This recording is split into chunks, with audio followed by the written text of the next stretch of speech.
Hello Nigeria, hello Port Harcourt, hello the rest of the world. Wherever you're joining me from, thank you so much for making it here this morning. This is Star TV's newspaper review, and I'm very excited to have you join me this morning. I'll be bringing you the headlines shortly, but before we do that, I'd love you to stay connected to us. How do you do that? You need to subscribe to this channel by clicking the subscribe button, and of course the notification key that helps you to get notified whenever we come up with a new episode of the program. All right, you stay tuned. I'll be right back with the newspaper headlines. Okay, welcome back from that break. My name is William Sabule, and today is the 14th day of April. So let's go and see what the headlines look like this day. All right, we start with this day newspaper. And as the headliner here, it says, Federal government links Kaduna train attack to synergy between Boko Haram and bandits. Federal government links Kaduna train attack to synergy between Boko Haram and bandits. All right, we'll go to the top part of that paper. It says, Federal government attributes erratic power supply, infrastructure failure to sabotage, approves 1.4 billion naira for TCN project. Other headlines here says INEC disqualifies 106,280 voters ahead Osun Ekiti Guba polls. That story you'll find on page 50 of this day newspaper. So do well to pick a copy of this day newspaper and read up the details. All right, next we go to the Daily Trust newspaper.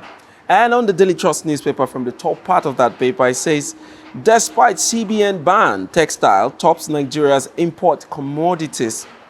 Also at the top part of that paper, we see 2023, youths lead in fresh voter registration with 78.7%.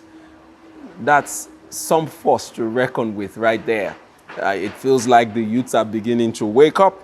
All right, as the headliner here on Daily Trust newspaper, we see how bright to be. 28 others die in Sokoto boat mishap. Village head loses 5 children, niece, 2 in-laws. Accident second in 10 months. LG chair, victims given mass burial. Oh, that's a very sad one coming from Sokoto. All right, moving on, we see at the bottom part of Daily Trust newspaper there, we see APC presidential ticket. Buhari's body language unsettles Osibanjo, Tinubu, and Mechi others. President in a tight corner. Party set to release timetable for primaries. All right, that's all on Daily Trust newspaper. Let's see what the headlines on other papers are saying. Next, we'll go to the Vanguard newspaper for today, the 14th day of April, 2022. And as the headliner here on Vanguard newspaper, we see outrage as Sultan, Khan, MBF, reps lament killings. That's on page 5 of Vanguard newspaper. Other stories here says insecurity, 31 killed in Southeast in 72 hours. Also, we see on Vanguard newspaper, it says oil firms spill 1,545,000 barrels of crude oil in first quarter of 2022. That story is on page 19 of the Vanguard newspapers. Also, we see here Port Harcourt refinery to refine 60,000 BPD by first quarter of 2023. Federal government speaking. So if you need to get details of that, it's on page 12 of the Vanguard newspaper. Federal government directs NRC to hand over passengers' identification to technology firm. It's on page 8 of the Vanguard newspaper. So do well to pick up a copy of that paper while we go to other headlines here on the program. Next is the Nigerian Tribune. And on Nigerian Tribune here, we take this one. It says immigration officers arrest American with firearms at Lagos airport. That story is on page 28 of the Nigerian Tribune. We also see here anxiety in Oyo PDP over adoption of consensus candidates. It's on page 17 of the Nigerian Tribune. Other stories here, we see as terrorists continue onslaught, reps angry, call out Buhari, NSA, security agencies. Page 5 and 29, that's where we'll get details of that story. Under that same headline, I'll read this sub-headline. It says, gunmen attack Anambra police station, kill 4 policemen. 4 female students abducted as bandits attack College of Health Science in Zamfara. Attacks make us feel like there is no government, say Northern Christian Elders Forum. Persistent attacks, I beg your pardon, on Plateau, Benue, Niger, Kaduna plot to destabilize Middle Belt. MBF speaking there.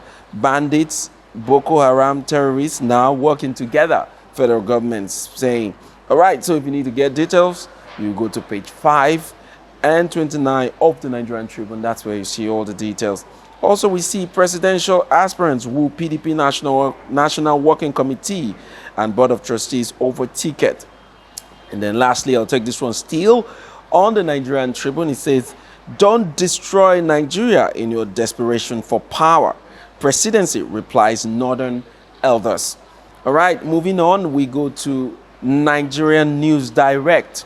And on that paper, we see at the top part there, it says customs hands over 103 million naira worth of cannabis sativa to NDLEA in Ogun. I'll take that again. Customs hand over 103 million worth cannabis sativa to NDLEA in Ogun. We also see on that same paper, State Assembly Speakers, deputies meet in Lagos, assure support for Tinubu's presidential bid. And as the headliner on Nigerian News Direct, you see bandits dislodged Boko Haram members unite against Nigeria. Bandits dislodged Boko Haram members unite against Nigeria federal government as lawmakers call for engagement of foreign military mercenaries. Federal government will handle threat with firmness they deserve. Presidency speaking there, and all of that you find on page 4 of Nigerian News Direct. Also at the bottom part of Nigerian News Direct, we see federal government directs NRC to hand over passenger identification to technology firm. All right, moving on, we go to the Punch newspaper. And it says federal government's commercial loans rise by 31%, hits $14.67 billion.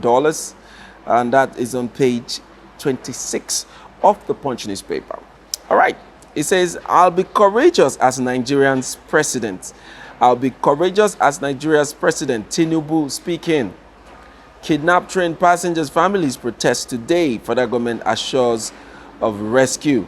All right, moving on to the headliner. The headliner says, security agents aiding bandits.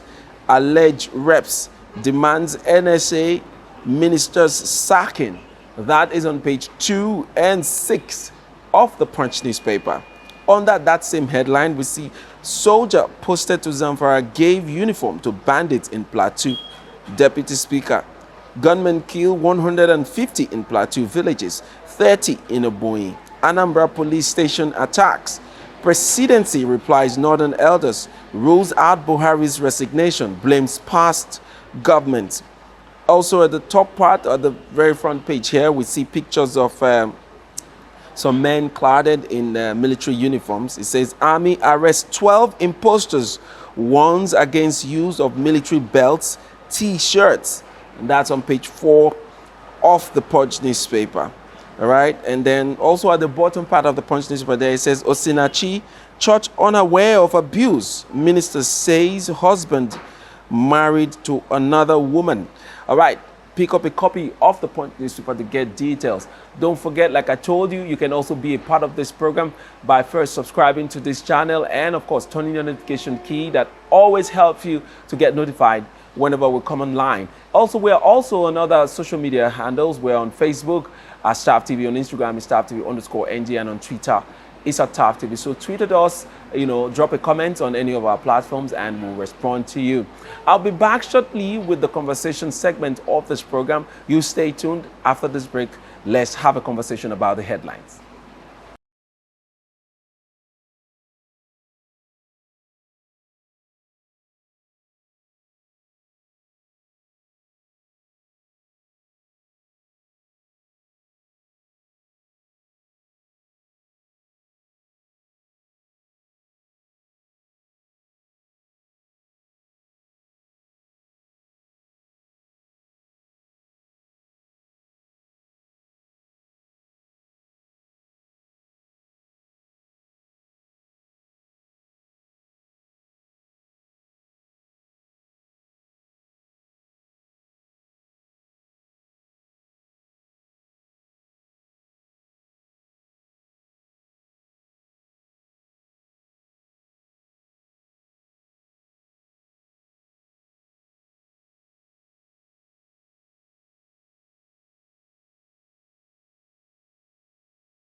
Have you registered for your permanent voter's card? I mean, your PVC. There is a Nigeria we all seek, a place where love, peace, security, and unity can reign supreme. Waste no time. We want a country where peace and justice will be the order of the day. Unfortunately, there's a problem. One big challenge this generation has to solve. Our country cries for help every day. We need able and capable hands to lead and direct. These capable hands can be you. Have you gotten your PVC? Have you registered for the ongoing voting process? Don't say your vote does not count. Yes, it does.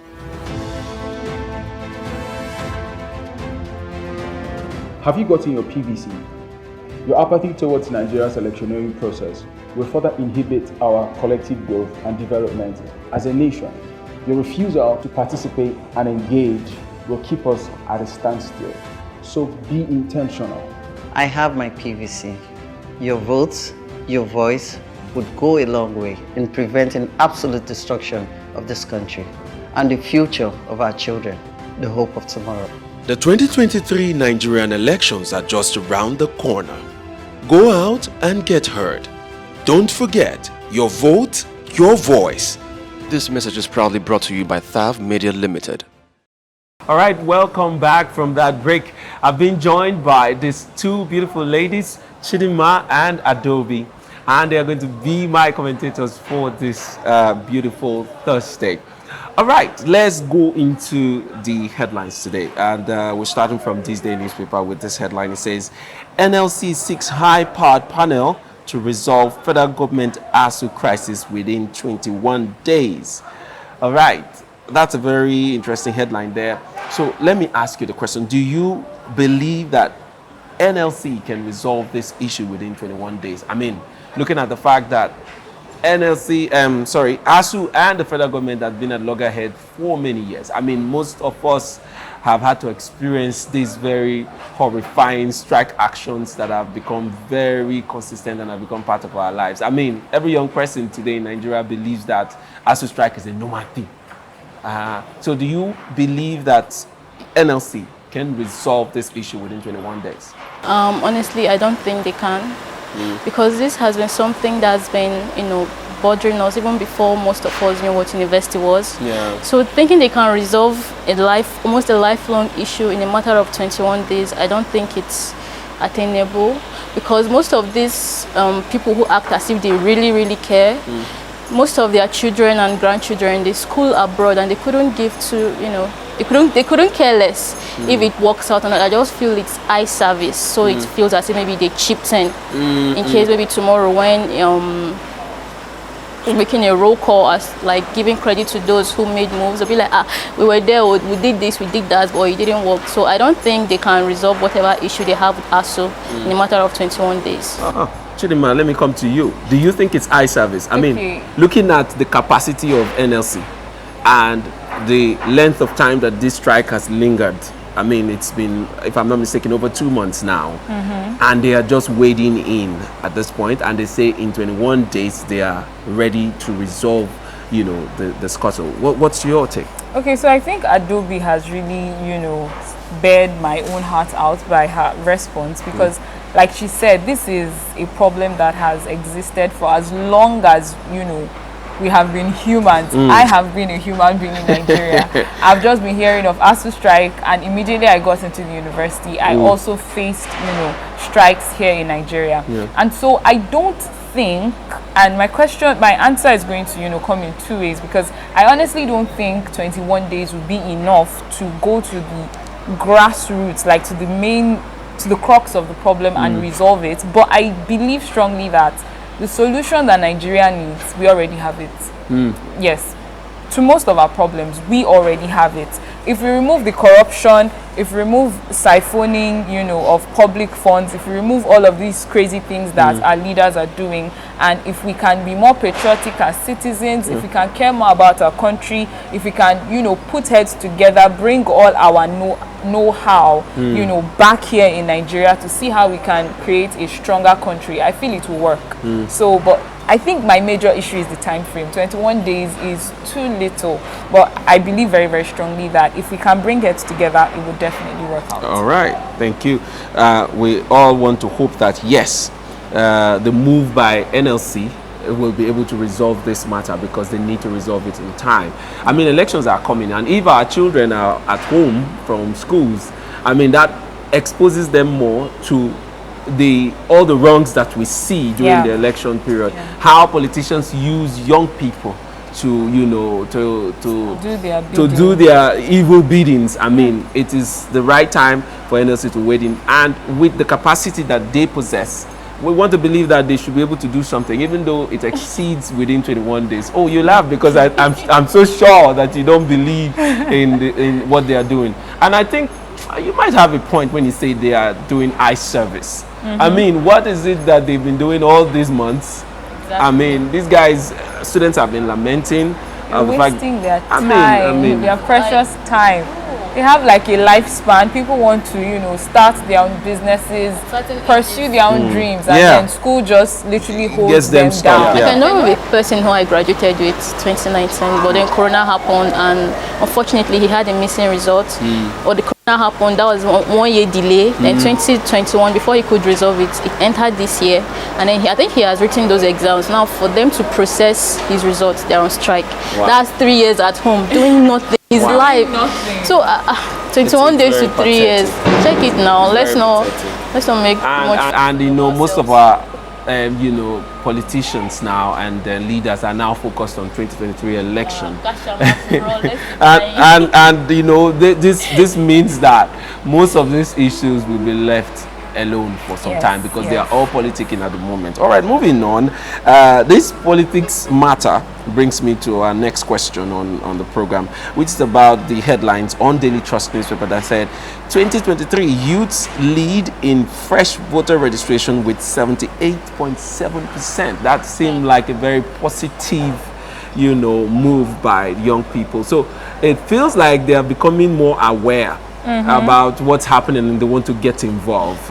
What's your take? Let me start with you, Chidima. Okay, so I believe that this particular shift started in 2020 after the whole Sorosoke thing. Yeah, the NSAS protest. Yes, the NSAS protest. We just saw a lot of youths come out, and it was so beautiful to see that Nigerian youth started to see that they could actually lend a voice to curbing issues, real issues in the country. And I think it's highly encouraged. I think a lot of people should come out, lend their voices to issues. It's even beautiful the fact that most of the candidates that are coming out this season, some of them are actually young, right? At least younger than what we usually see in the setting. We have Adobe here, I don't know.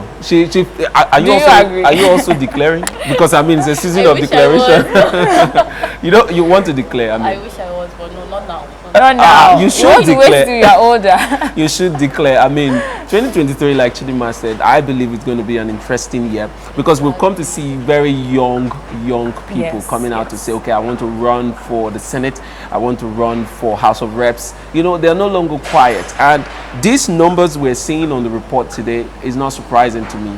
78.7%, that's a lot. Pardon me to cut you short. I feel like youths are also coming out because they feel well represented now, because they feel like their interests are going to be properly taken care of, because these people that are coming out are younger, and so they understand the issues that they are facing. And so if we, just like we said, ASUU strike, and if you talk to a 70-something-year-old about ASUU strike, he might not really relate the way a young person would relate to that, because I mean, things like tech, entrepreneurship in this season is on the rise. A lot of young people are looking for creative ways to solve issues around them. I mean, we are good enough to even compete on, you know, the international front and on world standards. So I really think that is one of the reasons why young people, you know, this season They're they beginning just to wake up. Yes, but then again, I noticed when I read that they made mention of, you know, the wrong ways that young people are registering. So some people don't know that they should re-register this year, and all of these things count in the database. So I think this is just also my way of saying, be sure that you're doing it in the right way. Be sure that you're getting the format right, because you might feel that you've registered and all of that, but it might not count. Yeah, that's very, very insightful there. What do you think about? Of course, I'm going to watch the master test. Just like someone promised to do in Nigeria. No names, so I don't. It's true. So we know the person. It's a wake-up call, and I really applaud it. Take for example, this is Dayo Israel guy, the APC youth leader, does like huge strides, and it's very commendable. And I think I'm looking forward to 2023. It's going to be one hell of a year. I think so. Because imagine the youths, nobody wants to do Agbero work. Everybody actually wants to participate legally. Like, I want you to hear my voice. They want their voice to be heard. So I think it's something that's worth applauding, and I'm sure our Asian of these leaders are shaking in their boots. Yes, they are. I agree with you. I'm so sure that right now. Because they're coming with full force, and a part of me hopes it comes out well. Because if with the way things are going right now, if we should follow it like this, in all honesty, I think it will be a time to be alive. I totally agree. 2023, like I said, is going to be a very interesting political year for many of us Nigerians, and I think it's going to be a very historical year, because a lot of young people are ready for a change, a genuine change for that matter. It's not the rubber stamp change that we've experienced in the past 8 years. So we want something different, and that's why you see the huge growth or change in the registration process leading up to the elections. And we're still urging more young persons to go out there and get your PVC and prepare for the election. Be a part of it. Let your voice be heard in this 2023 general elections, because I mean, the next 4 years, the next 8 years, if you don't speak out now, well, I guess you will have to speak out or cry out within those period of time. Well, that's all we'll be taking this morning. Thank you so much, Chidima and Adobe. It's been very interesting talking to both of you. And to our viewers, don't forget to also be a part of this conversation by dropping your comments and your reaction on the comment section on any of our social media platforms. Until next time I come your way again, my name is William Zabule. See you next time. Bye.